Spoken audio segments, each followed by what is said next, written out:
Muy buenas noches a todos. Les agradezco su asistencia. Es- hay que masticar el micro para que te escuchen.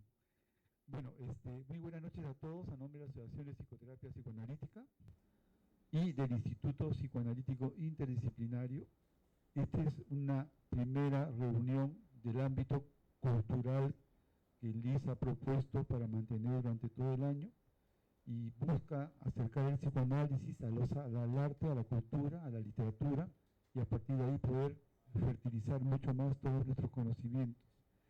La Asociación de Psicoterapia Psicoanalítica tiene 30 años de vida institucional y tiene como objetivo contribuir a la salud mental de las personas. Y para ello es que realizamos eventos, congresos, y ahora tenemos un instituto del cual voy a hablar ahora un ratito. Somos miembros de la Federación Latinoamericana de Psicoterapia y Psicoanálisis, FLAPSIP. Es más, la presidenta de la federación es de nuestra asociación, y acá está presente Sara Oxestein, y formamos parte de su directiva de la federación, y estamos ahora, hace 4 años, hemos abierto un instituto, el Instituto Psicoanalítico Interdisciplinario, y es una institución formativa de posgrado, donde se forma en psicoterapia psicoanalítica y en la especialidad de estudios psicoanalíticos e intervenciones sociales, que dura 1 año. Ambos programas están dirigidos a psicólogos, médicos, profesionales de la salud, de las ciencias sociales y otros profesionales interesados en la aplicación del psicoanálisis en sus propios campos de acción. Estamos en este primer conversatorio que se llama La resiliencia y el valor terapéutico del arte. Tenemos como invitado a David Carrillo. Gracias, David, por aceptar nuestra invitación. Actor, dramaturgo, director del Teatro Racional y actualmente dirige la carrera de formación actoral en Espacio Alterno. Nos acompañan en la mesa Liz Coronel, Liz, nuestra secretaria científica, licenciada en Psicología Clínica de la Pontificia Universidad Católica del Perú, candidata de la Asociación, ya es miembro, ya. Mejor no comentamos ese tema, ya es miembro. Ya es miembro de la Asociación de Psicoanalítica Argentina, doctoranda del Grupo de Investigación en Psicoanálisis y lo Disruptivo de USAL, cursó la carrera de especialización en Psicología Clínica de Niños y Adolescentes en la UBA y es docente del Instituto Psicoanalítico Interdisciplinario.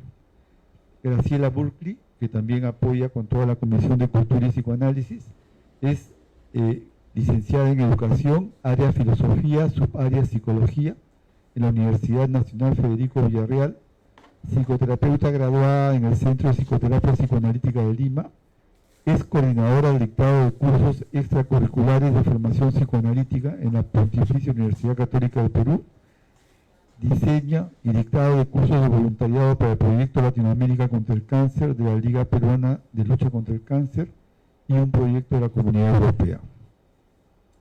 Bueno, entonces voy a dejar a Liz para que abra la presentación. Bueno, buenas noches. Un gusto estar aquí, un gusto tener a David presente.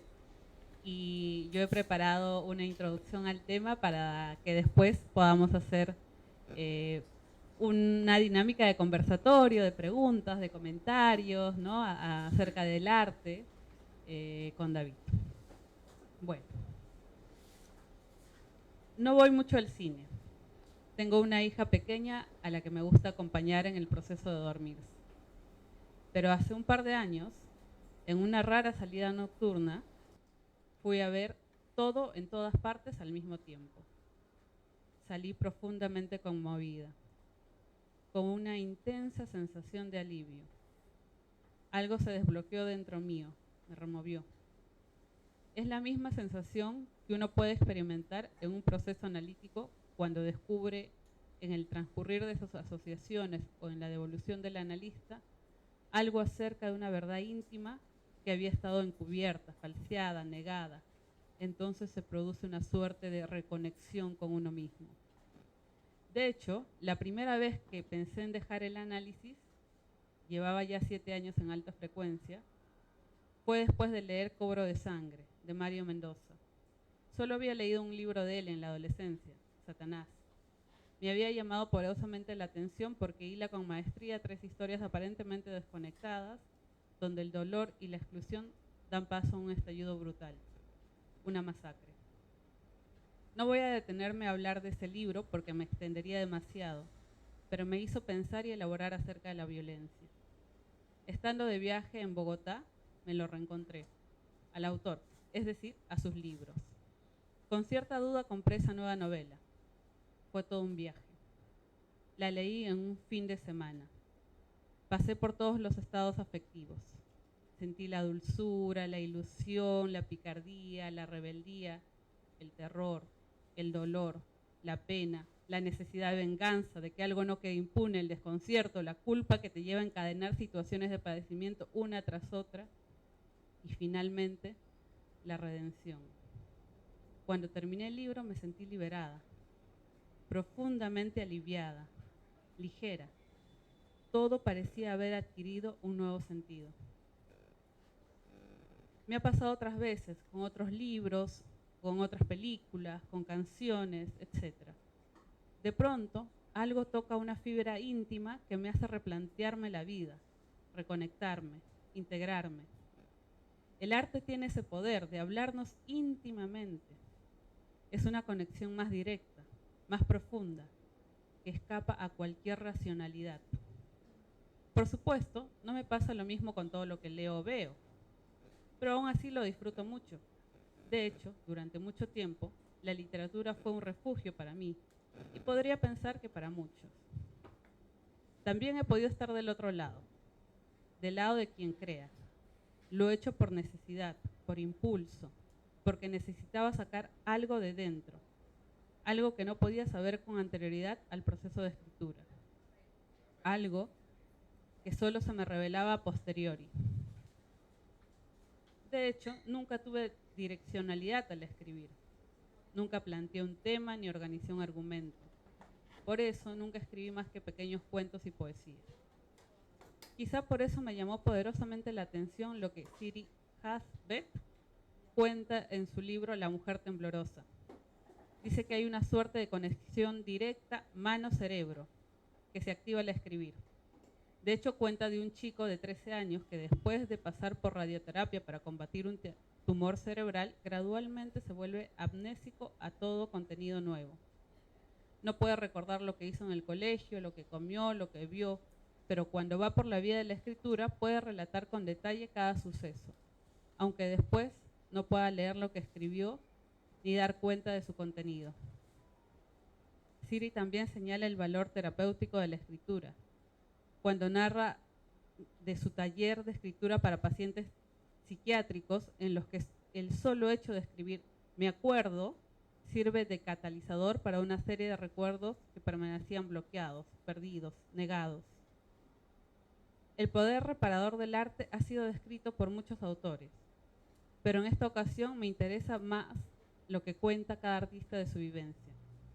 Recuerdo una entrevista en la que vi a Victoria Santa Cruz hablando de los orígenes de su canción Me gritaron negra. Ella vivía en La Victoria cuando una vecinita rubia se mudó a su barrio. Al salir a jugar, encontró a sus amigos de siempre jugando con ella. Inesperadamente, esta niña les dice: si juegan con la negra, me voy. Los amigos la echan. Sobre esto, recuerda, una puñalada es una caricia comparada con aquello que me pasó. Yo no sabía que era negra. Cuando digo no sabía que era negra, no estoy hablando del color, sino de lo que eso implicaba. De alguna forma, Victoria no sucumbió al odio y logró transformar el dolor en música, en arte. Podría contar también de mis múltiples experiencias con pacientes en las que, en atención flotante, de pronto una imagen, un verso, una cita literaria acuden a mi mente y me ayudan a organizar, a darle forma a los afectos que estamos transitando en ese encuentro tan íntimo. A veces lo comparto con el paciente y quiero escuchar las resonancias que le produce. Otras lo dejo reposar en mi mente, fluyendo a la deriva de asociaciones hasta que algo cobra sentido. No es esta una conferencia, ni una presentación clínica, sino un conversatorio. Así que quisiera dejar espacio para lo que vaya surgiendo, lo que David nos pueda ir transmitiendo y lo que ustedes quieran preguntar, comentar o elaborar. David es dramaturgo, actor y director de teatro. Lo conocí en el taller de formación actoral que lidera en Espacio Alterno. Es un gran maestro y ha sido un placer poder leer algunos textos suyos y por supuesto verlo actuar. Voy a contar brevemente de Las veces que no te dije te quiero, que estuvo hace poco, que narra las tensiones, los malentendidos, los conflictos y los silencios en 3 generaciones. La obra transcurre en 2 tiempos. David es por momentos el hijo atormentado de un hombre duro y por otros el padre ansioso de un hijo que rechaza someterse a las imposiciones del abuelo. La puesta en escena fue conmovedora, intensa. Vi a David rejuvenecer mágicamente, sin cambiar de vestuario. Creo que sin siquiera salir de escena. Alternaba los papeles de hijo y padre con gran destreza. La postura, los gestos, las formas de expresarse, todo variaba y podías distinguir claramente un espacio temporal del otro. Me preguntaba, ¿cómo lo logra? ¿Cómo hace para ser ese otro que no es y cómo fluye con naturalidad de un personaje a otro? Ahora, no sé si lo leo yo, prefieres leerlo tú, los monólogos que tienen, que les han repartido. No sé, léelo tú. Es que como sea más versátil, ¿verdad? Lo que pasa es que uno normalmente escribe, sobre todo en teatro, pensando que en algún momento otra persona lo va a interpretar, ¿no? O sea, va a estar en voz y cuerpo de otra persona, ¿no? Y que el texto no dependa de uno, digamos, que no solamente el texto viaje a través de mi voz o a través de mi gesto, sino que el texto pueda adquirir otros significados a partir de la interpretación de otra voz, de otro cuerpo. Así que, al contrario, me encantaría que si... Entonces, dado que es así, ¿por qué no lo hacemos que... Sí, así la que no habla todavía, que otra persona, inclusive tal vez alguien del público tenga ganas de leerlo, por ejemplo, ¿no? Eso para mí sería mucho más rico que escucharlo en mi propia voz, que es como que aburrido, ¿no? Para eso no los escribí. ¿Este micrófono? ¿Sí? ¿Se escucha bien? Sí. Voy a ponerme lentes de leer. van a acelerar, van avanzando los contribuyentes. Sí. Graciela, te lo voy a dar acá que está tal cual lo escribí ya, porque creo que lo has desorganizado mucho, ¿sabes? Yo quería leer el 3. Está atrás. Ahí sí. Bueno, encantado. Cuando mi esposa murió, bueno, en ese momento ya era mi ex esposa, pero aún no lo había procesado.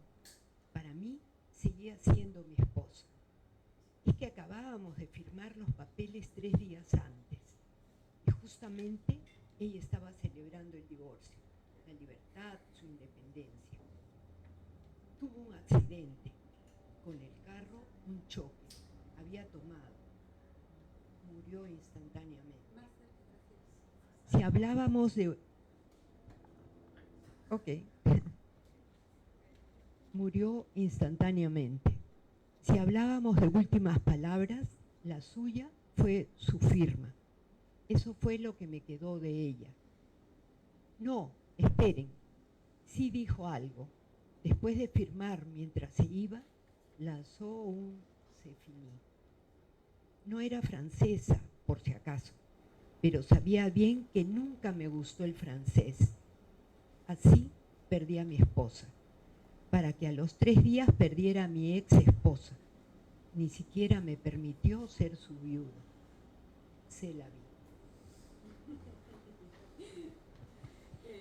¿Alguien quiere leer el otro? Ya, perfecto.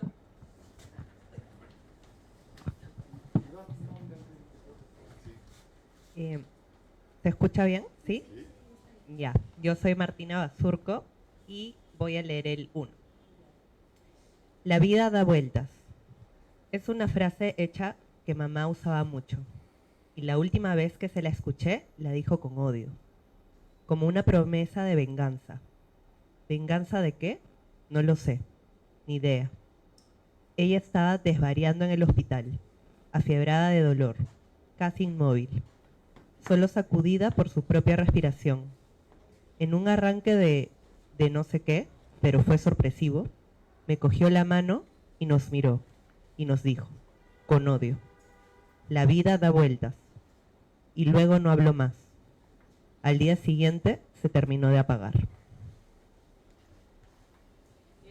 Falta uno. ¿Quién quiere leer el otro que falta?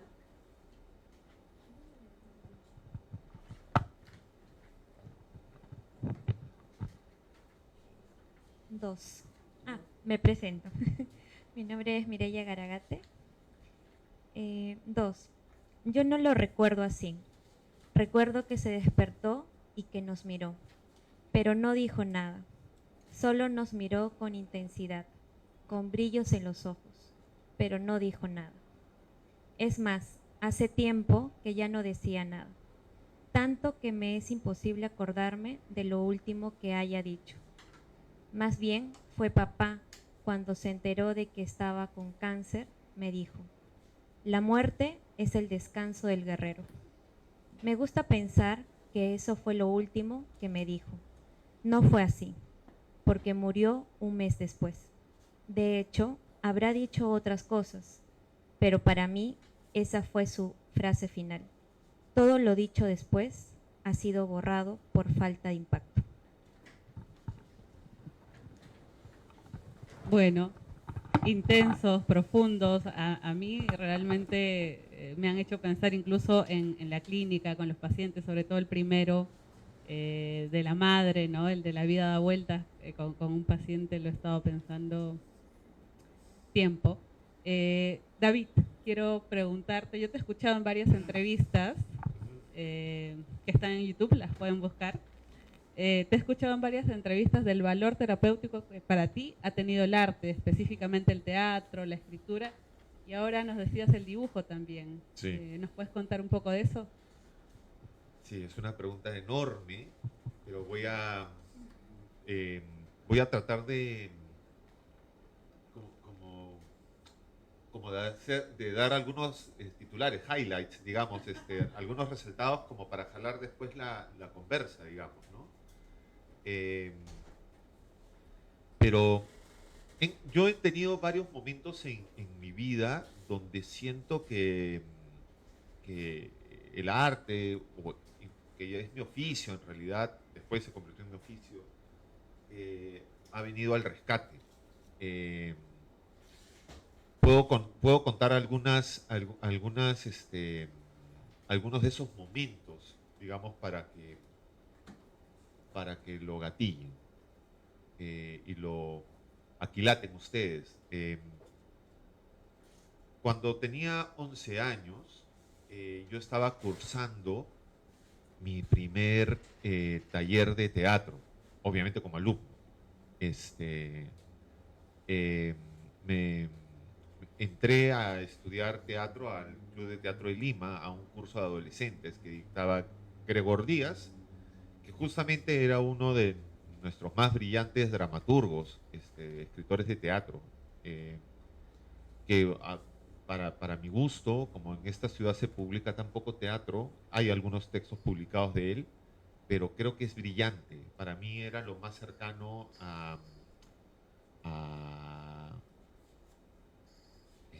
es que va a sonar como grande, pero de verdad que es así. Para mí es como Ribeiro del teatro. Y él fue mi primer profesor de actuación. Y a esos 11 años, yo venía de un hogar donde la violencia estaba muy normalizada, la violencia verbal muy normalizada, y ocasionalmente la violencia física, que no era cosa de todos los días, pero cuando ocurría se normalizaba muy rápido. Sobre todo en la relación de mis padres y de alguna manera con la relación de mi padre con mi hermano. Yo pasaba piola. Mi hermano era 4 años mayor, es 4 años mayor que yo. Entonces mi hermano tenía 15 y yo tenía 11 cuando mis padres se separan. ¿Y cómo me entero la separación de mis padres? Era porque yo estaba dirigiéndome a este taller de teatro en el cual mi mamá me lo propuso. Me dijo, ¿no quieres estudiar teatro? Le digo, claro que sí, y entré. Duró casi un año. Digamos, empezó en enero y ya estábamos en noviembre y se venía la muestra final del taller. Y ese taller quedaba en 28 de julio y mi padre ese día, que era un sábado, después era un sábado en la mañana, me estaba dejando para mi ensayo. Nosotros íbamos a ensayar en la mañana y la tarde, y en la noche era la primera presentación. Y de ahí iba a haber una segunda presentación el domingo. Mi padre me deja a esta sesión maratónica, digamos, de mañana y tarde de ensayo, y ya me quedaba en la noche de frente para la actuación. Y en la camioneta, que era a veces uno comienza a darle valor a cosas que no tienen valor, pero una station wagon antigua del 60 y tantos, veo hacia atrás y veo maletas en el carro. Entonces mi papá me estaba dejando a mi primer ensayo general, por decirlo, de mi vida, y me dice, David, por si acaso, yo no voy a venir hoy día, pero yo voy a venir mañana. Hoy día va a venir tu mamá. Entonces, primer cisma, ¿no? Y veo maletas. No digo nada, le digo, ya, papá. Mira, no te preocupes, yo vengo mañana. Ok. Y me quedo con una sensación de nudito en la garganta de algo que no sé cómo verbalizar, no sé cómo procesar. Y me bajo del carro, le digo, chao, papá. Y me dijo, nos vemos mañana, me dice, ok. Camino con una sensación de, qué día más cabrón para hacer esto. Comienzo, y esto es como el club es un sótano, entonces comienzo a bajar la escalerita, y mientras bajo a este sótano, veo a mis compañeros del taller, a la mayoría. Para esto yo era el menor, porque el taller era de 12 a 15 y yo, digamos, y mi mamá apelamos a la bondad de, por favor, hagan entrar, mi hijo es bien serio y bien responsable, déjenme entrar, por favor, y me permitieron. Entonces yo era el menor de este taller. Y yo bajo la escalera y sentí la alegría y entusiasmo de, David, ya llegaste, ¿qué pasa? Vamos a ensayar. Esa algarabía y ese entusiasmo de hoy día es la muestra, no sé qué, no sé cuánto. Me sentí querido, necesitado, me sentí esperado, que se me fundió cualquier tristeza o preocupación o este nudo que tenía de no poder verbalizar, de no saber a qué haberle dicho a mi papá, etcétera, etcétera. Y simplemente me dediqué a hacer lo que tenía que hacer, que era ensayar un montón. Y en la noche, en efecto, fue mi mamá. Cosa que ya ahí, ya no, la memoria no me da tanto, creo que no hablé para nada del tema con mi mamá, obviamente mi papá no estaba ese día en la casa, me di cuenta que sentí un profundo alivio también de que no esté. Como digo, porque las violencias eran inevitables, entonces era como, aparentemente ya no hay anfo o dinamita dentro de la casa. Entonces, sentí alivio, y al día siguiente, en efecto, fue mi papá a ver la obra, y se pasó toda la obra pasándome la voz para que vea que había ido. Entonces yo estaba tratando de actuar y mi papá estaba como, ¿no?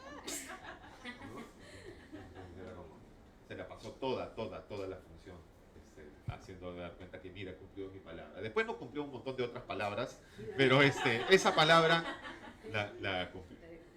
Entonces ahí me di cuenta, a tal vez a muy temprana edad, de que el teatro era un espacio, por lo menos para mí, seguro, cálido,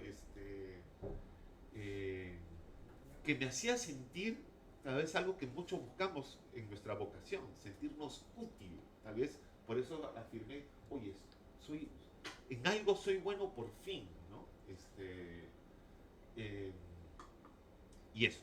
Entonces esa fue una primera relación que tengo de cómo el teatro me apoyó. Y digamos, tal vez lo más cercano, aprovechando algo que estábamos hablando afuera con Liz y con Graciela, perdón, es la pandemia, que fue un batacazo para muchos, y sobre todo para la gente de teatro. No quiero decir sobre todo, porque de verdad fue terrible para todos, pero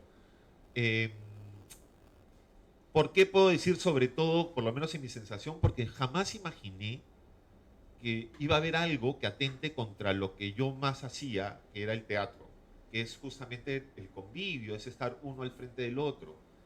Entonces, al no poder hacer teatro, al no poderse juntar con alguien, no podíamos, la esencia del teatro es yo estoy al frente de un público y hay lo que se llama convivio, interacción, ¿no? Nos nutrimos uno al otro, porque si yo intentamos hacer cosas grabadas, pero ya era televisión, era radioteatro, era cualquier otra cosa, pero no había el teatro que tiene que ver con yo hago algo delante de ti y te cautivo tu atención durante un tiempo. Entonces, les contaba que casi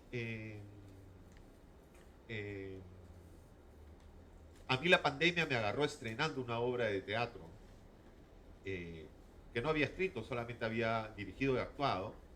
Había escrito Bárbara Colio, una colega mexicana, y acababa de estrenarla. Íbamos a hacer una temporada de 3 meses, más o menos, en mi propia sala, en Barranco, y hice 3 funciones y nos cayó la pandemia. Entonces, y como se suponía que iba a ser cortita, literalmente habíamos dejado el vestuario, todo habíamos dejado armado para retomar la temporada al día o a la semana, ¿no? Etcétera, etcétera. Exacto. Entonces, todo se quedó así en stand-by, literalmente.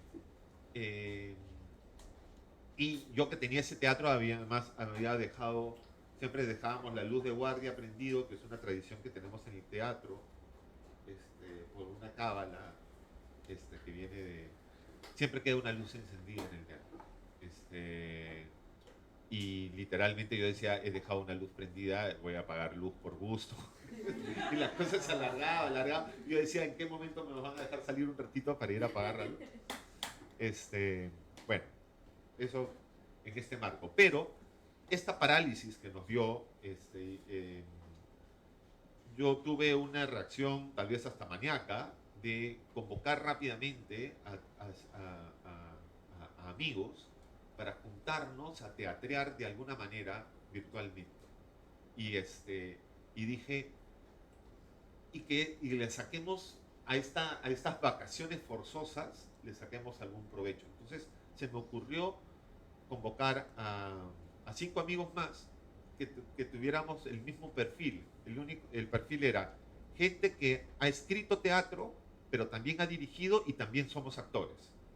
Entonces, y traté de que sea lo más plural posible, distinta de hombres y mujeres, y que tengamos distintas edades en la medida de lo posible. Finalmente conseguí 3 hombres, 3 mujeres, de más o menos de mi generación, una generación menor y más chibolitos, y nos juntábamos todos los días a las 3 de la tarde para tratar de procesar la pandemia, para conversarla un poco. Pero nos fuimos dando cuenta que lo que dijimos es, vamos a escribir, esa fue la idea que generó la conversa diaria, ¿por qué no escribimos un monólogo para que uno de nosotros lo actúe y otro lo dirija? O sea, hacer como un intercambio. Entonces yo escribo para ti, para que finalmente lo dirija a otro, y etcétera, etcétera. Entonces, y terminé escribiendo un texto que se llamó La mujer que queda, que finalmente lo actuó una colega dramaturga, actriz, que se llama Julia Táez. Pero como la pandemia se alargó, y sobre todo a nivel de teatro, el teatro fue una de las últimas cosas en abrirse. Demoró 2 años, literalmente, en que nos dieran la autorización para comenzar a operar.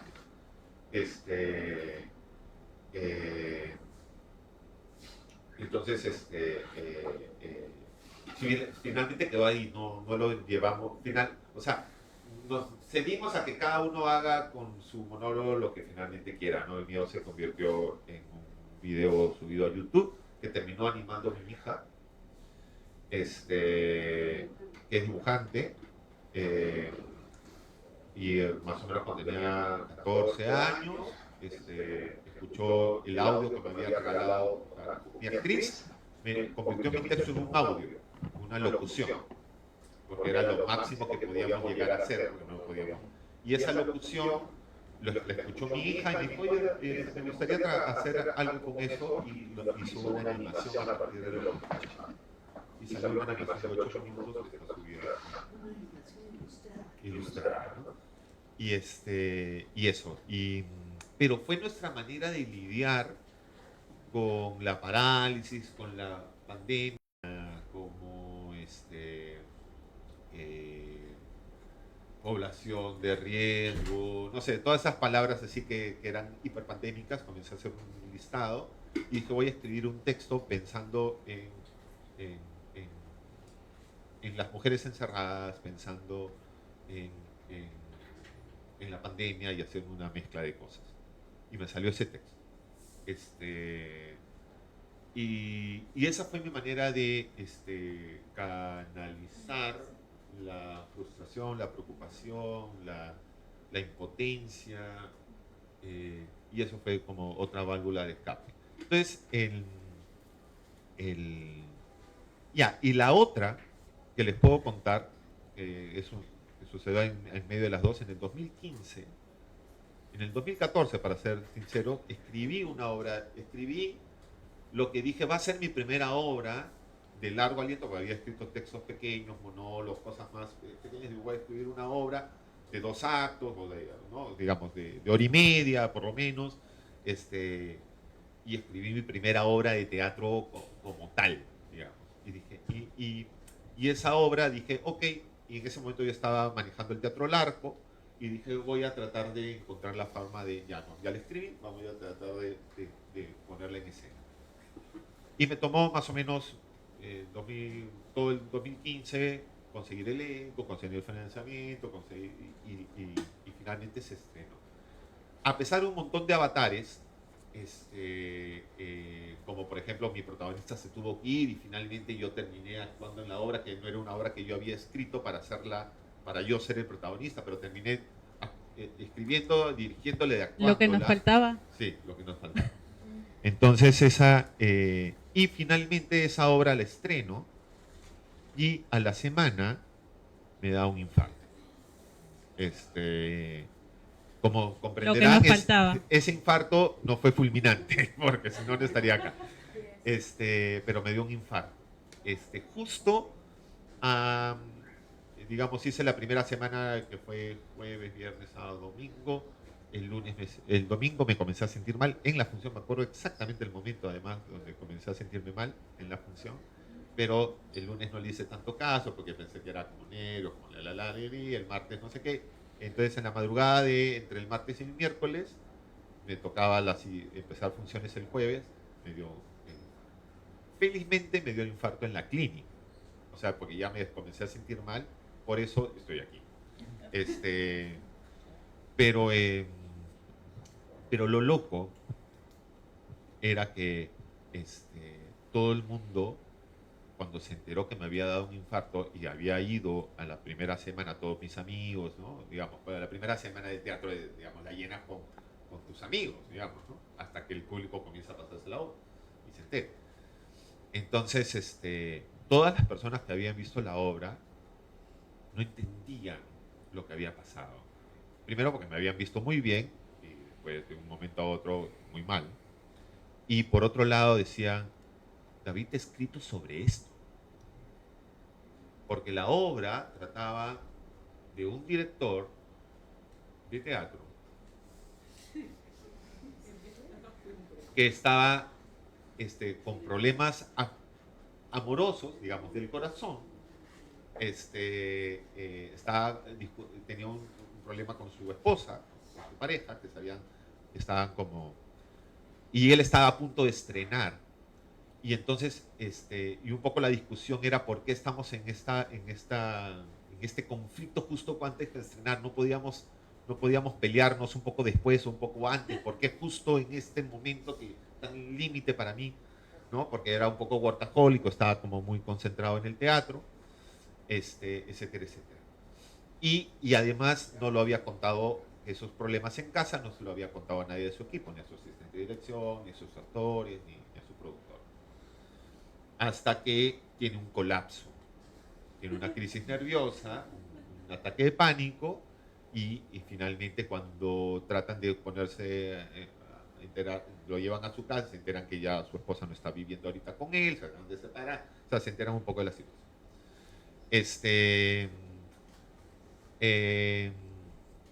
Y digamos, bueno, después pasan otras cosas que tienen que ver también, hay un desploma, y era un personaje básicamente que se llama Manolo, que le estaba costando, o sea, lo que le faltaba era, él no iba, se llamaba la hora lo que nos faltaba porque él lo único que no había terminado de montar y estaba a una semana de estrenar era la escena final, porque no la encontraba.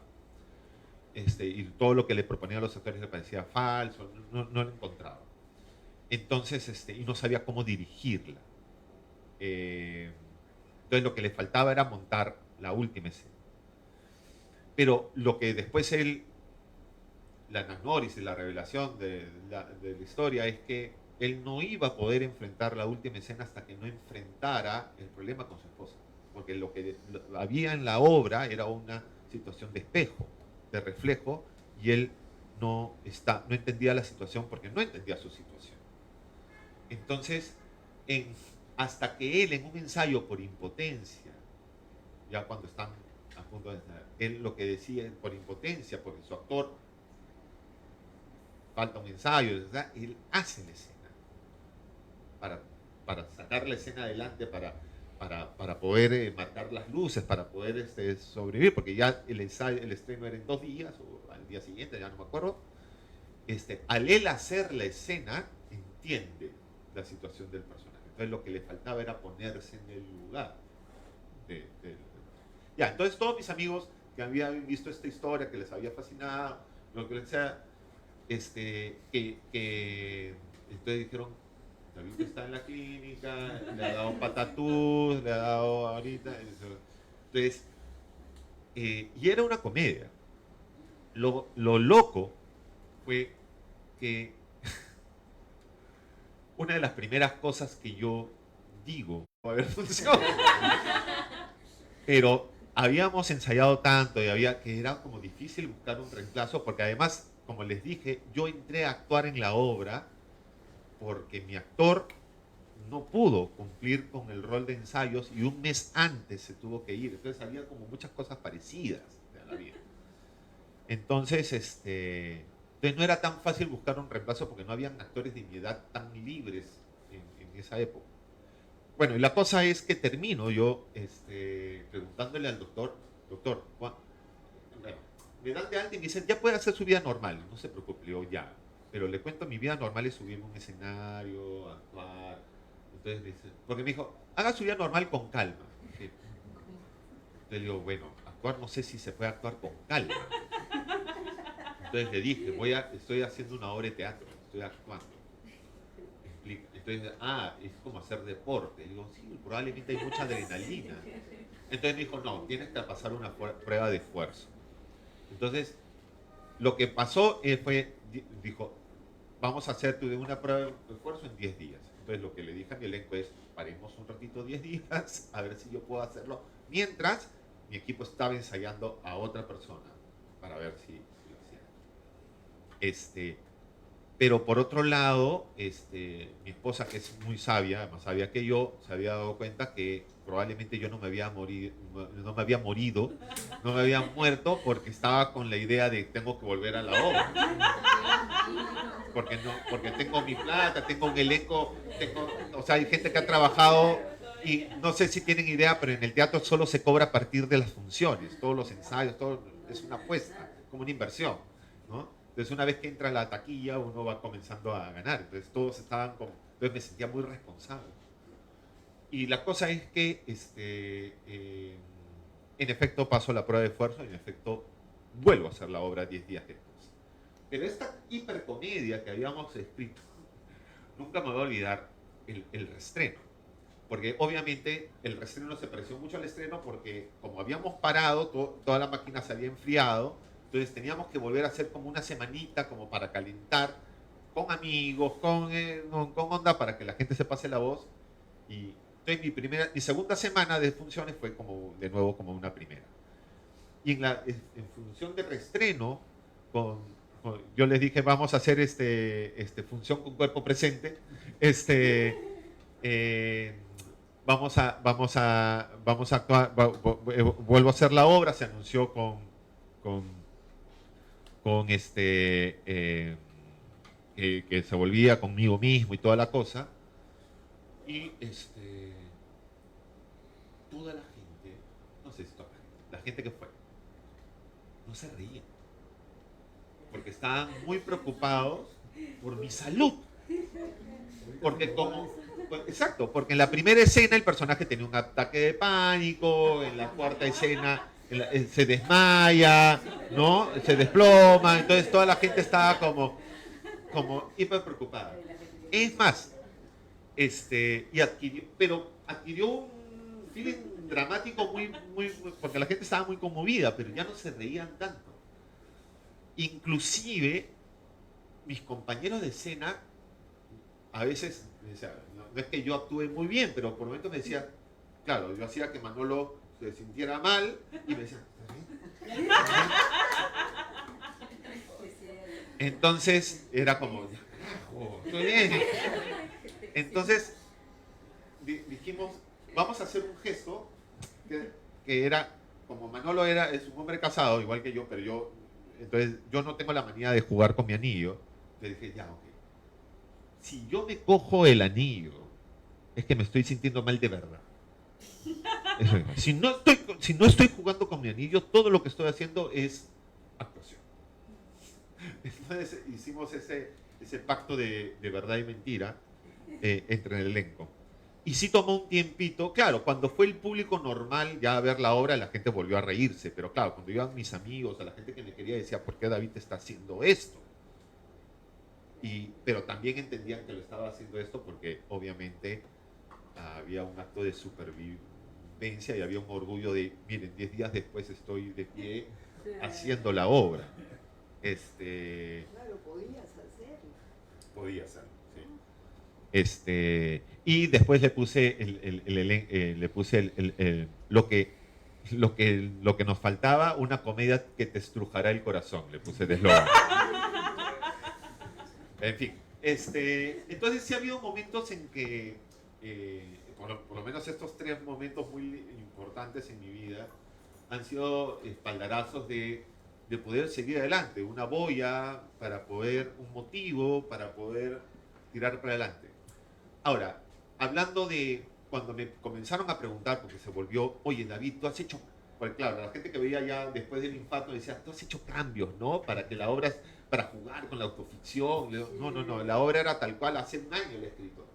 Pero lo que me di cuenta es que yo no he escrito la obra en base, porque digamos, tenemos una tradición de escribir sobre cosas que nos han pasado, ¿no? Casi como, entendemos mucho al documento, ¿no? A la memoria, ¿no? Entonces, el genial Vargas Llosa escribe La ciudad de los perros a partir de su experiencia, ¿no? En el León Soprado, etcétera, etcétera, ¿no? Entonces hay siempre hay como cosas basado en hechos reales de alguna manera. Y yo no escribí en base a hechos reales, porque yo era un hombre felizmente casado. Este hombre, una de las cosas que le faltaba era, bueno, tener una relación más cercana con su esposa, etcétera, etcétera. Pero yo escribí sobre mis miedos. No escribí sobre lo que me había pasado, sino lo que temía que me pase. Entonces, la primera escena de la obra, yo la escribí, porque yo soy cegatón desde los 3 años. A los 3 años tenía 3 de medida y he llegado a tener 13 de miopía. A los 12 años, este chico que estudió teatro tenía un poto de botella de 13 de 13 de medida. Y entonces siempre hubo como el temor de la ceguera, de no poder decir, ¿cómo podría dirigir teatro? Decían, si yo no pudiera ver. Entonces la primera escena de la obra, el ataque de pánico que comienza a tener Manolo, es que Manolo está viendo a sus actores y comienza a no verlos y a no escucharlos. Entonces comienza a sentir que estaban fuera de luz y ellos decían, estoy en la luz. No, pero ponte más a la derecha. Y decían, más alto tu texto, y comenzaba a tener cacofonías, como ruidos raros. Y entonces esa sensación de vulnerabilidad entraba en trompa hasta que suspendía el ensayo y le echaba la culpa a todo el mundo menos a él, ¿no? Que todo estaba mal, las luces de los actores, todo estaba mal. Entonces yo dije, ¿qué pasaría si comienzo a tener problemas con la vista o con el oído? Entonces escribí esa escena como esa, ¿qué pasa si mis 2 herramientas favoritas de espectador, director, es ¿qué pasa si no veo o no escucho? Entonces escribí esa escena, que fue, primero nunca pensé escribir una obra de teatro, yo escribí ese sketch, digamos, esa primera escena. Después se me ocurrió una segunda, una tercera, y entonces fui jalando el hilo de este pobre Manolo, que le iban pasando una serie de cosas. Entonces yo escribí sobre mis miedos, pero no me había pasado. O sea, nunca me había quedado ciego en un ensayo. Entonces, lo que probablemente es que yo ya veía mi nivel de estrés, mi nivel ¿no? Y básicamente mi infarto ha sido un infarto de estrés. El estrés mata, compañeros. Y eso. Entonces, probablemente mis gatillos han sido, más bien ahora, y una de las cosas que probablemente hablamos es, yo escribo un poco, ahora tengo mucho más manía de escribir, justamente para tratar de entenderme y escucharme. O sea, porque probablemente ese David que escribió Lo que nos faltaba en el 2014, me estaba diciendo cosas que me podían pasar. Me estaba, porque probablemente yo mismo estaba sintiendo, no estoy manejando bien el estrés, estoy siendo muy workahólico, etc. Entonces, entonces ahora escribo mucho como para entenderme, para escucharme. Y de ahí podemos hablar un poco de eso. Pero esos son los 3 momentos en que se me han venido a la cabeza de cómo el teatro me ha ayudado a hundirme, por decirlo de una manera. Y yo te escuché también que te ayudó con la R, con sí. cosas que no te había... CEPAL no funcionó, la terapia del lenguaje no funcionó durante mucho tiempo. Pucha, es que yo tenía todas, pues. Era un niño miope, que no pronunciaba la R. Y entonces, estaba en un colegio de hombres. Entonces ya a esa edad, los hombres comenzaban a ponerse cada vez más agresivos y digamos, fue la época de buscar quién es el nerd, ¿no? Entonces yo tenía todos los cheques, ¿no? Para ser el nerd. Lo único que tenía que me salvaba era que tenía mucho sentido del humor y lo que no ganaba en las peleas las ganaba te ponía la chapa o te retrucaba o te contestaba con mucho ingenio y normalmente hacía reír a la gente y fregaba. Pero entonces cuando entro al teatro, era mi primer espacio, además de todo lo que hablaba de que pasaba en mi casa. Además de eso, yo tenía 11 años. Entonces, y era mi primer espacio de interacción académica, por ejemplo, de estudiar algo con mujeres. Y además, mujeres mayores, porque ya les conté que yo tenía 11 años y la mayoría de ellas tenía entre 12 y 15 y la mayoría estaba entre 14 y 15. Además, fui a mi primer quinceañero en esa época. Después una compañera del taller me invitó a su quinceañero. Entonces, comencé a darme cuenta, apareció la vergüenza. No bueno, la vergüenza genial, estaría bueno tenerla, pero la vergüenza de, uso lentes, pero por otro lado no pronuncio la R. Entonces, comencé a sentir roche. Y mi profesor, Gregor Díaz, el que les decía que es uno de los dramaturgos notables de nuestra historia, probablemente se dio cuenta. Y sin exponerme a nada, sin decirlo públicamente, ni en algún momento me jaló a un lado, etcétera, etcétera, y me dio ejercicios de dicción para pronunciar la R. Porque eso es flojera. Me dice, no te veo nada estructural para que... Además, yo estaba fregado, porque además me llamo Carrillo, o sea, mi apellido Carrillo. Entonces, yo era David Carrillo. Carrillo, entonces, ¿no? Entonces, y entonces, nada, practiqué en mi casa, seguí los consejos de mi maestro, y sí, pues antes mi mamá me había tratado de ayudar con CEPAL, ¿no? A los 10 o 9, me acuerdo de haber pasado por distintas terapias de lenguaje, distintos intentos, pero literalmente era flojera y probablemente no sentí el incentivo que probablemente era, estoy rodeado de chicas y yo no pronuncio la R. Entonces, probablemente, y además tener alguien que no me expuso, porque creo que en parte también ir al CEPAL ya era como, tengo problemas de lenguaje, no sé, ¿no? Entonces esto fue como caleta, como aparte, como una cosa, entonces sí, me dio una herramienta que hasta el día de hoy la uso, que es RR. Bueno, vamos a escuchar sus preguntas, comentarios, quien quiera intervenir. Intuición, digamos, ¿no? Por ejemplo, ahora tengo la manía de escribir y escribir a mano. Es algo que estoy reivindicando desde hace buenos años.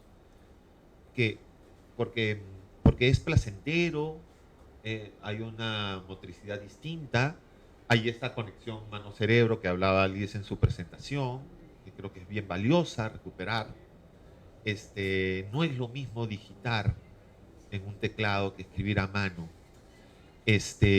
Porque además tu letra también expresa, o sea, tu letra apurada, tu mala letra.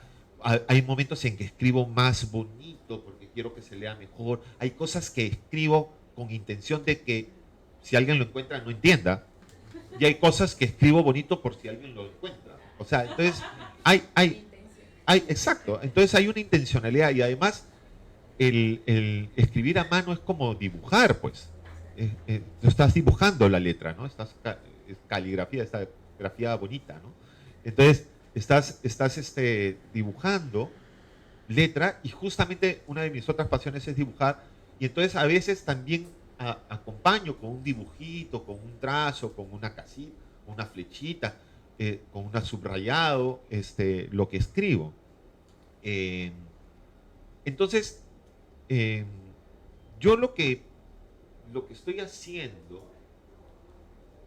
es, tengo una libreta siempre conmigo, específicamente ahorita no es esta, pero es una libreta de A6, de este tamañito, que yo le llamo el cajón desastre. Todo meto ahí. O sea, no tiene ningún proceso, ningún motivo. O sea, por ejemplo, veo una frase que me gusta, la registro ahí. una dirección útil o alguna cosa que me llama la atención, bacán. Alguna idea, estoy en un café y se me ocurre algo, lo escribo ahí. Dibujitos, pérdidas de tiempo, lo que sea, ahí va. Entonces es como mi cabeza, pero está externalizada.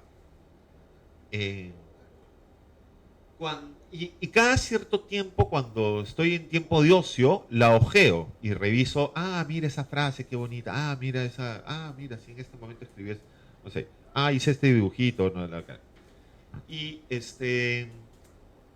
mi intención es extraer algo de esa y que encuentre su cuaderno. Entonces tengo mi libreta, tengo cuadernos que son más bonitos. Entonces, ¿por qué? Porque digo, mira, esta frase que escribí me sirve para estas cosas que estoy escribiendo acerca de mi mamá. O estoy escribiendo, o esta reflexión tiene que ver con esto que en algún momento estoy filosofando sobre tal cosa. Entonces la voy pasando. Y cuando ya encuentra esta libreta, encuentra su traslado a otro cuaderno, arranco la hoja. Entonces, por eso esta libreta ya está más flaquita, porque ya recién lo digitalizo. Y todos esos filtros han hecho que, porque una de las cosas que, no lo digo yo, lo he leído en varios manuales de escritura creativa, de estas cosas, es que escribir, todos somos escribidores, todos escribimos. Todos deberíamos escribir. Pero el arte del escritor, ¿no? No tanto es la escritura, sino la reescritura. Entonces, esta cosa de pasar en limpio, pasar a otra cosa y finalmente ya digitalizarlo, esos filtros me hacen escribir mejor. Porque digo, ahí sí ya pienso que roche si alguien encuentra esto, ¿no? Entonces tengo estos filtros, ¿no? Entonces tengo este cuaderno que es el cuaderno guerrero, la libreta guerrera, y puedo tener, ahorita no los voy a leer, porque, pero tengo estos dos cuadernos que son un poquito más bonitos, que hay un poco más de material filtrado, ¿no? De acá va pasando acá, acá va encontrando su forma, ¿no? Y hay cosas que me sirven para acá, y hay cosas que me sirven para acá, y hay otros cuadernos que voy andando, porque estos estoy trabajando ahorita, estoy cincelándolos, digamos,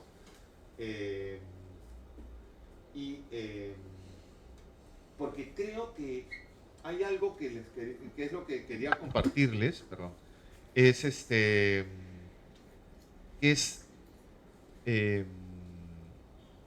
dos cosas. Una es, escribo por supervivencia para tratar de procesar qué es la idea del diario, ¿no? Por lo menos esta libreta de desastre tiene por momentos un poco cosas de diario que después ya las puedo filtrar.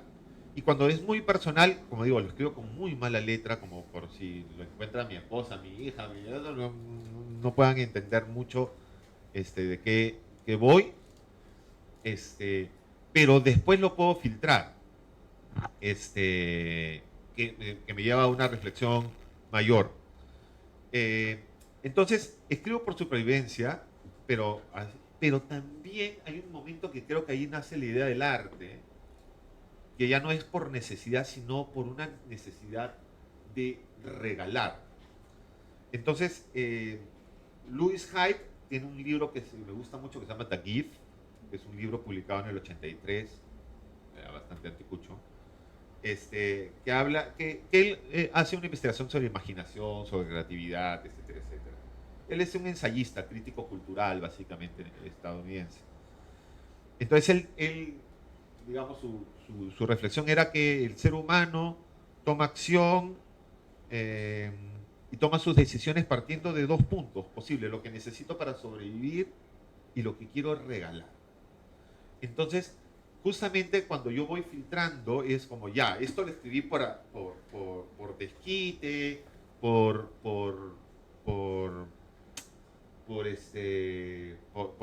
impulso, lo que sea, pero cuando ya lo paso a la otra libreta, al otro cuaderno, es como, ya, ok, voy a ir preparándolo porque tal vez esto no solo me sirve a mí, sino tal vez le sirve a alguien. Esta reflexión, esta visión, entonces ya lo vas preparando para que no solamente sea catártico, o sea, o personal, ¿me entienden? Perdón la palabra, onanista, ¿no? Simplemente de descarga, ¿no? Sino, ok, esto también debe ser semilla para algo, debe gestar algo en otra persona. Entonces,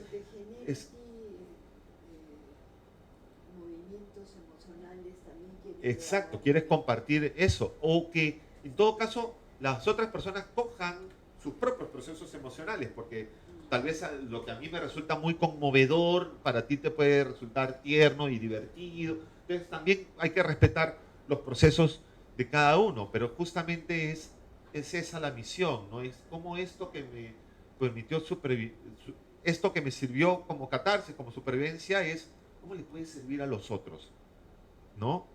¿Bajo qué envoltura? Tal vez lo ficciono más, tal vez lo pongo en otras palabras, tal vez lo vuelvo una parábola, tal vez lo vuelvo, no sé, entonces tal vez, inclusive puedes decidir el soporte, si es que tienes habilidades en otras cosas, como esto es más para una obra de teatro, esto es para una charla, esto es para un dibujo animado, esto le voy a contar esta idea a mi hija Nubena para que ella lo dibuje, no sé, puedes encontrar su vehículo, entonces creo que a veces el arte no solamente debe ser, esto es para mí, es hiperpersonal, y si no lo entiende todo el mundo, ¿quién me importa?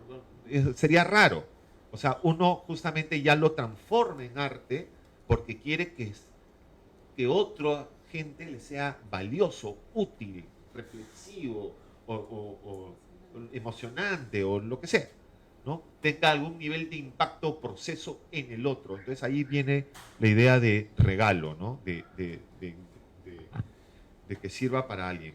Y la otra cosa, la otra palabra que me ayuda mucho a pensar de por qué reescribo, es algo que dijo, que lo leí en un filósofo estadounidense también, que se llama Rorty, si no me equivoco, Richard Rorty, que él decía lo siguiente: el acto de expresar lo que se recuerda es en realidad un acto de redescripción, le llama él.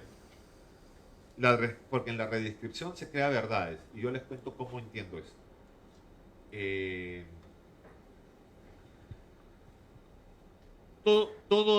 O sea, por ejemplo, cuando has tenido un sueño y se lo vas a contar al día siguiente a alguien, le vas a contar tu sueño.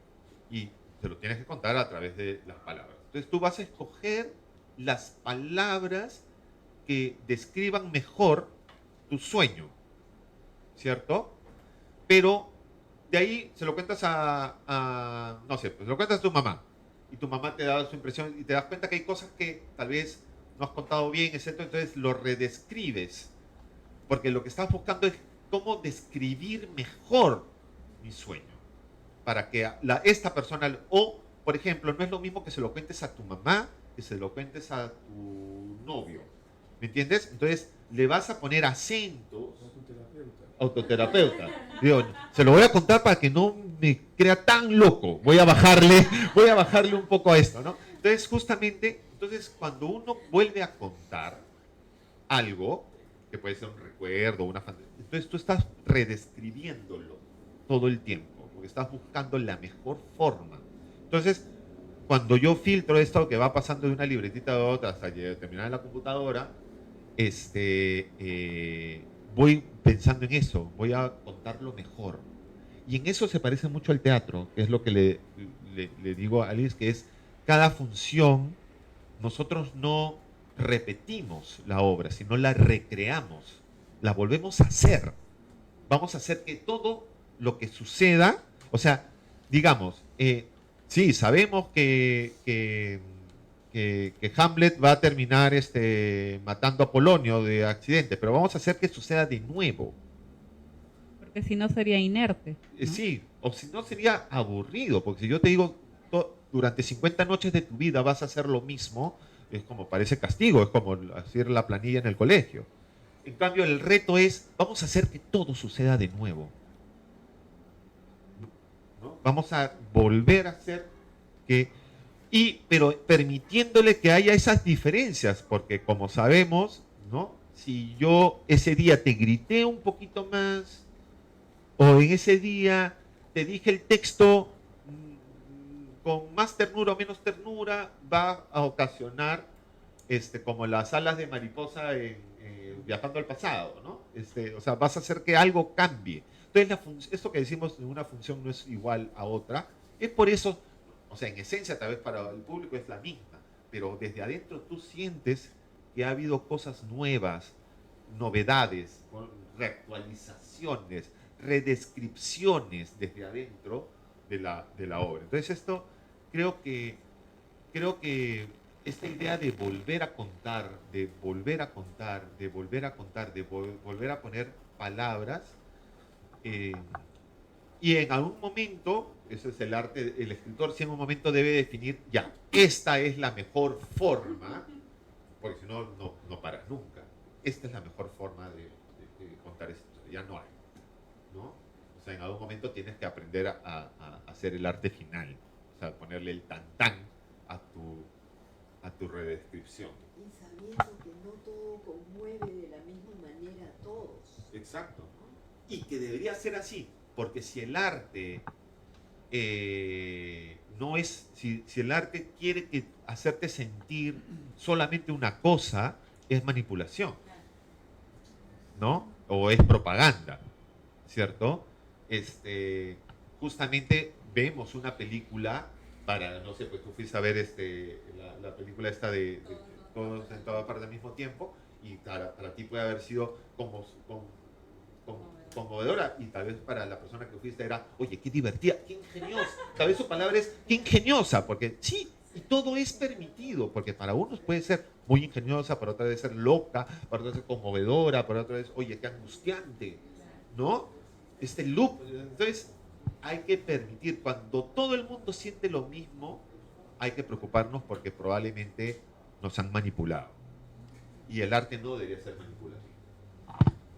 Estaba pensando en algo que estamos viendo con los alumnos del IPI cuando tienen que hacer sus trabajos, y yo he abierto un espacio que es para conversar sobre sus trabajos finales, y lo que me sorprende y lo que me he estado dando cuenta es cómo se maltrata la creatividad en el proceso educativo, ¿no es cierto?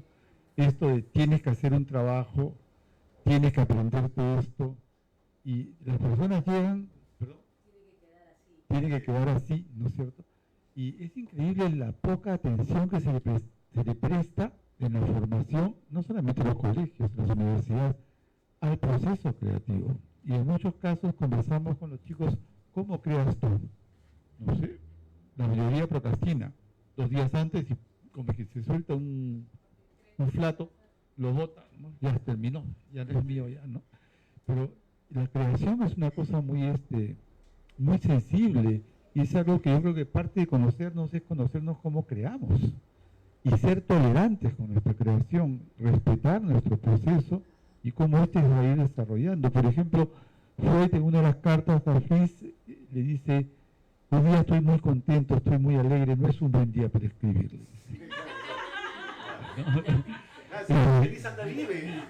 En otro momento le dice: hoy día estoy muy triste, estoy muy apenado, tampoco es un buen día para escribir. Y en algún momento le dice: hoy día he sentido esa cantidad de miseria que es importantísima para escribir. Y escribía. Hoy él tenía 2 tipos de escrituras, porque todas las noches escribía por lo menos de 8 o 10 cartas, ¿no es cierto? Y ahí sí escribía como, pero estoy hablando para escribir sus textos, ¿no? Y en una de las partes le cuenta a Fritz: no me siento bien, mi vida no es muy contenta, pero me calmo escribiendo. Me has hecho acordar porque tú también escribes. Otra cosa, cuando fui a la Sociedad Peruana de Psicoanálisis, para escuchar a una serie de psicoanalistas que habían escrito libros, me llamó la atención como todos, absolutamente todos decían, y escribía en el tiempito que me quedaba libre entre los pacientes. Y yo decía, no, ¿qué pasa? O sea, si te gusta escribir, ¿cómo vas a escoger el tiempito que te queda entre los pacientes? Entonces, yo digo, qué peculiares formas de creatividad hay, ¿no? Pero igual, si esa es la forma como produjeron, yo no lo hago, no lo hago entre el poquito tiempo que me queda entre los pacientes, pero tampoco lo hago, ¿no? Entonces, no tengo mucha cualidad moral como para opinar. Pero a mí, por ejemplo, hay autores que sí me acompañan, ¿no? El último que me acompañó fue Saramago, por ejemplo, ¿no es cierto? De pronto la gente empieza a quedarse ciega y todo se desarrolla, ¿no? Y esa ceguera te va acompañando en tu día, o de pronto en tal pueblo todos votaron en blanco, ¿no es cierto? El ensayo sobre la lucidez, y te quedas dando vueltas, ¿no? O de pronto la gente dejó de morir en el pueblo.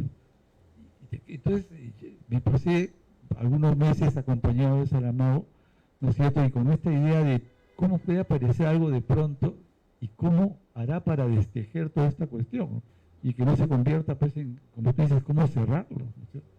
Cómo vuelven a ver, cómo vuelven a votar diferente, o cómo te encuentras con tu doble y cómo te hallas con él, ¿no? Entonces, yo creo que es importante, entre las muchas cosas que nos ha compartido,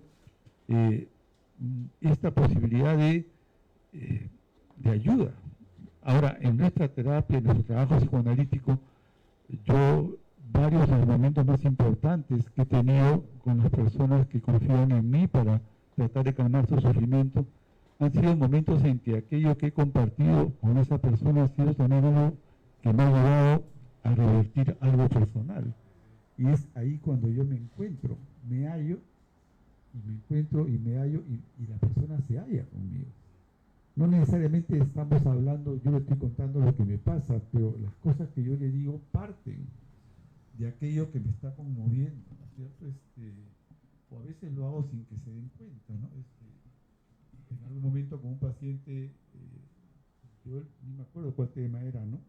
Pero yo le dije, estuve pensando aquí en la semana y me acordé de esto, y siguió la terapia. Fíjate, no me acuerdo de qué estaba hablando. Y en un momento miro por Zoom y veo que el paciente comienza a desfigurarse y rompe en llanto, un llanto descalabrado realmente, que a mí me asusta. Yo le digo, de repente te he dicho algo que te ha molestado, por favor, ¿qué cosa podemos compartir? Y después de seguir llorando me dice, es que tú me has dicho que has pensado en mí durante la semana. Y yo me di cuenta, pues claro, esta es una persona que no pensaba, los padres no pensaban en él, hablando esto de que nadie se preocupó en decirte a ti que se estaban separando, ¿no? Bueno, gracias igual. No, encantado. Hay una cosa que parto de lo que acabamos de escuchar, porque hay esto de la creatividad a veces nos hace pensar. Es muy triste escuchar a alguien decir, es que yo no soy creativo, no se me ocurre nada, ¿no? Y, a ver, toda lo que contaban las historias de Saramago, ¿no? Por ejemplo, hay que partir en el día en que, o sea, esto que yo les conté, ¿no? ¿Qué pasa si yo un día estoy dirigiendo y no puedo ver y no puedo escuchar a mis actores? Entonces, lo que toda historia nace porque se rompe una rutina, lo que se llama el status quo, ¿no? Algo quiebra el status quo, la sensación de que nada se mueve. Entonces, todos tenemos una rutina. Entonces digo, yo ya estoy, para un montón de gente puede ser fascinante, David, tú diriges actores, justamente decía, este hombre, Manolo, que ya está, no es su primera obra, simplemente ya está ahí y ocurre algo. Entonces, si ustedes pónganse a pensar qué cosas pueden modificar sus propias rutinas y pónganse en el lugar, ¿y qué haría yo si sucede eso? Entonces, el qué haría yo abre esa beta de, en todo caso puede ser autoficcional, pero ya comienzas a, porque no te está pasando eso. ¿Qué pasa si yo llego a mi casa y mi llave no abre? ¿Qué haría? ¿O qué pensaría? ¿No? ¿O qué pasa si me levanto un día de la cama y no están mis zapatos? ¿O qué pasa si un día me levanto de la cama y soy una cucaracha? Ya estamos ¿me entiendes? Pero ¿qué pasa si un día simplemente me veo en el espejo y veo que mis ojos están claros? O sea, simplemente rompe una rutina y pregúntate qué pasaría. Y ahí vas a empezar. Y no tienen que ser cosas geniales o únicas o bizarras. Puede ser una cosa que, ¿qué pasa si un día me levanto y mi mamá me dice, me voy? Eso, así de simple. Me voy. ¿Qué le diría yo? Oye, ¿pero por qué? No me quiere contar. ¿Qué pensaría? Entonces vas jalando ese hilito de posibilidades y ahí es como... Y entonces aparecen los multiversos. Y lo que uno pasa es que cuando comienzas a escribir tú vas comiendo un camino y después, ay, no, qué inicio. No. Entonces, lo que en vez de romper toda la hoja, así como cuando buscabas el camino para llegar el ratón al quesito, ok, encontré pared, retrocedo hasta dónde se jodió el Perú. O sea, digamos, retrocedo hasta este punto. No me deshago de toda la historia, sino digo, acá este caminito que tomé después, ya no me gustó. Voy a borrar todo esto y voy a hacer que tome otra decisión. O le diga a su mamá, le repregunte esta otra cosa. Entonces, como digo, no es que tiene que salir, no eres genial porque sale en una y llegas hasta el final y todo. No, eso es un genio y ya, ok. Es mucho trabajo. Y por eso el arte de escribir es reescribir. Y el error es un hallazgo. Es por aquí no va. Por aquí no va. Retrocedo, no taches todo. Retrocede, enmienda el camino. Porque por eso nos gusta la ficción. Porque en la vida real, una vez que ya lo dijiste, ya lo hiciste, te jodiste, tienes que asumir las consecuencias. En la ficción, tú puedes decir, voy a hacer, esto no existió, voy a borrar, voy a hacer otro universo. La vida se vive limpio, la escritura es borrador. Exacto. Y eso es lo fascinante. Entonces, puedes hacer que ocurran cosas que en tu vida no ocurren. Que se digan cosas que en tu vida no se dijeron. Puedes inventar caminos. Entonces, cuando tú sientes ese poder, esa cosa demiúrgica, ¿entiendes? Este Dios creador, yo estoy, ¿no? Y después te vas a dar cuenta, y ocurre, que tus personajes comienzan a pedirte cosas. Casi como si fueses un dios. Yo quiero enamorarme. Qué lindo sería. Entonces, y le vas cumpliendo deseos o los vas castigando. Porque quieres inventar alguna cosa o quieres balancear la justicia. Lo que es justo o no en este universo. Entonces, eso es lo fascinante. Entonces, no teman al error. Escriban en lápiz. Escribir en lápiz es sabio. ¿No? Permítanse, porque ese es el problema de la computadora, que la computadora borra muy bonito, o sea, es muy fácil empezar con la hoja en blanco.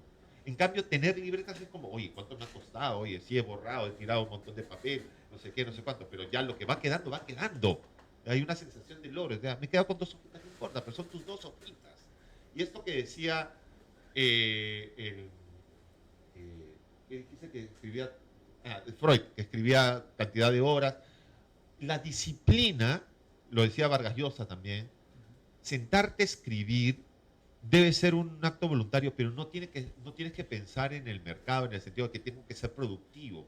A veces escribes y simplemente has escrito reflexiones, tachado. A veces es más lo que tachaste que lo que terminaste escribiendo. Es mucho más lo que releíste. Sí, lo pintaba igual, pintaba con Exacto. diario, pero no necesariamente. Exacto, no es que esas 3 horas, no es hora hombre, ¿me entiendes? O sea, entonces, porque muchas veces la creatividad nace, o sea, la inspiración te agarra trabajando. Y a veces el trabajar también parece que estás hueveando. ¿Cuántas veces mi esposa entra y dice, ay, ¿qué estás haciendo? Estás cocudeando, ¿no? Pues estoy dándole vueltas a una idea, que ahí, que está, ¿no? Entonces, también permítete no solamente el error, sino el hueveo productivo. O sea, hay horas que dices, a veces estás, sí, pues a veces estás mirando la computadora y estás mirando la rayita, ahí y te atracaste, y está, nada, pero estás releyendo, estás dándole vueltas, estás carburando. Entonces, yo le diría eso para la vida, ¿no? Permitámonos el error, permitamos la pérdida. O sea, no toda pérdida de tiempo es una pérdida de tiempo, no sé cómo decirlo. Existe la hora de contemplación.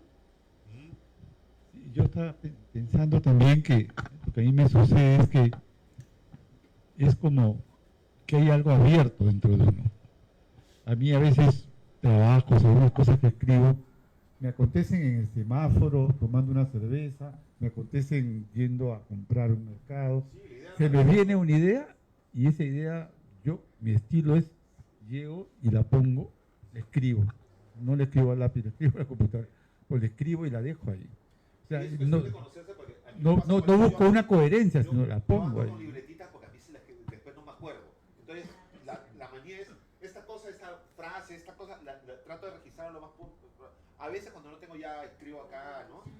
Trato de retenerlo porque sí, a veces se me van. Llego a mi casa y digo, ¿cómo era? Como los sueños, ¿no? Que a veces, apenas te despiertas, tienes el sueño clarísimo, pero va apareciendo el día y ya de ahí, bueno, ya no lo puedes contar. Ya. A veces siento que las ideas, pues a veces Serrat decía que las musas son muy putas porque aparecen cuando no tienes nada, ¿no? Cuando no las puedes, entonces es como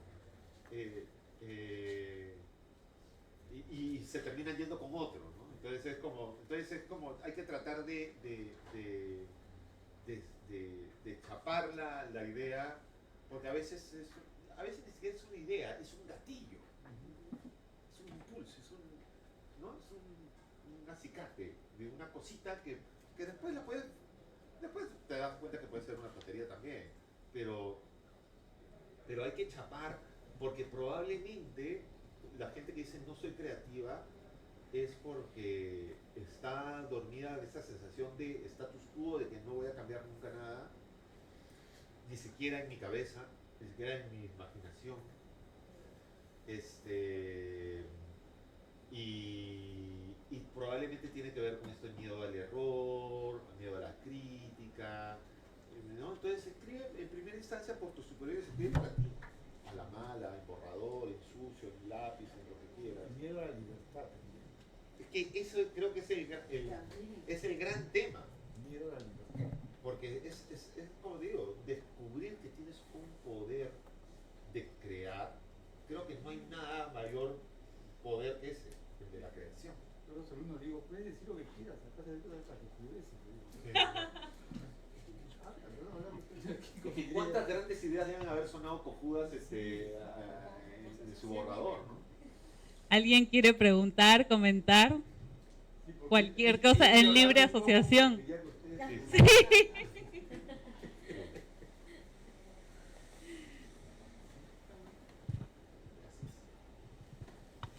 Bueno, buenísimo todo, gracias. Y me quedaba pensando, a nosotros desde el psicoanálisis nos interesa mucho el lugar del lazo, de lo que se arma entre lo colectivo. Y pensaba mucho que de alguna manera también estás trayendo mucho eso, ¿no? La presencia del otro, tanto desde el lugar de tu padre que estaba dentro en el público, como también desde qué pasó en la pandemia con este lazo y con este público, ¿no? Y también lo propio con el público cuando se preocupaba si estabas actuando o si era algo propiamente que te pasaba, ¿no? Y me quedaba pensando mucho en eso, ¿no? En cómo se termina de configurar una experiencia también en tanto hay un otro, ¿no? Y me quedaba pensando en eso. Hay una cosa que tiene que ver mucho con el teatro también y con la escritura para el teatro.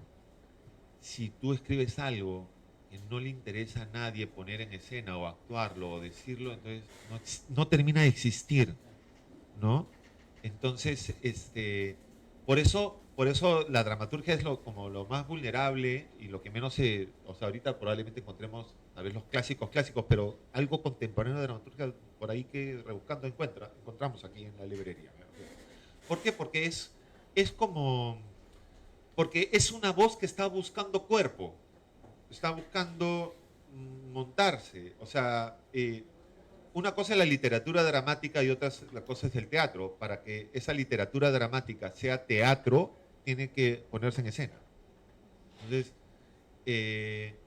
Entonces, justamente esto que hablábamos de los regalos, de las ganas de regalar, cuando yo escribo teatro, no basta, no puede ser una obra absolutamente egoísta o hiperpersonal que no vincule a nadie, porque si no nadie la va a hacer.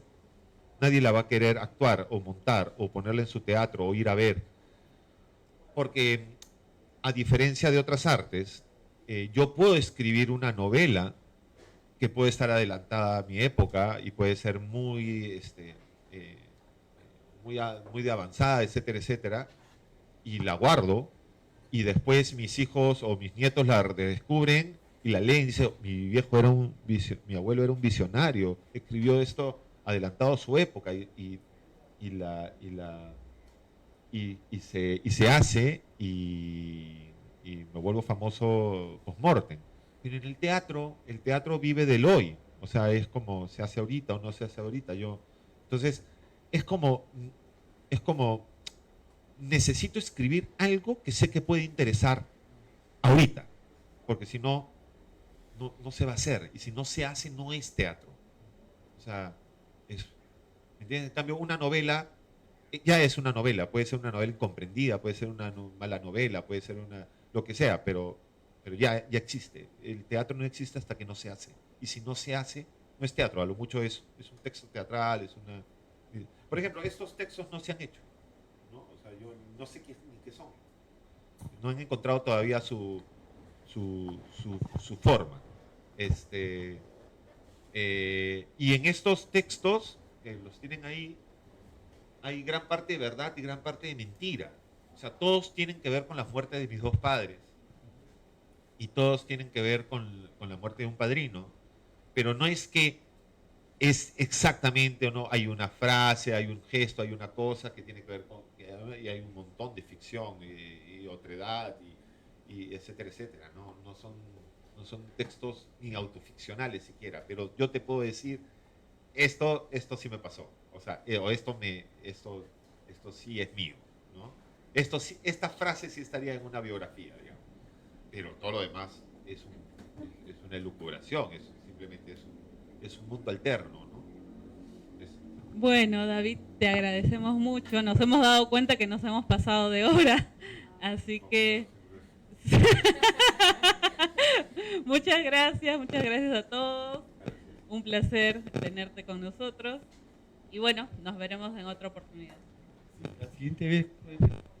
Sí, la siguiente vez, en 4 semanas creo, viene Mariana Silva, la escritora de Sobre Lobos, es dramaturga, ¿no? Sobre Lobos es una obra brutal, intensa, buenísima. Seguramente estaremos leyendo algunos fragmentos. Y eso, bueno, nos veremos. Gracias.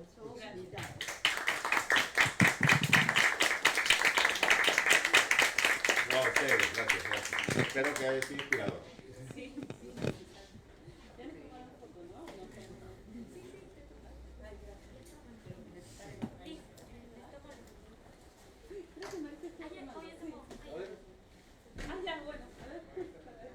Por si acaso la obra que habló Liz en su presentación de las veces que no te dije te quiero, que es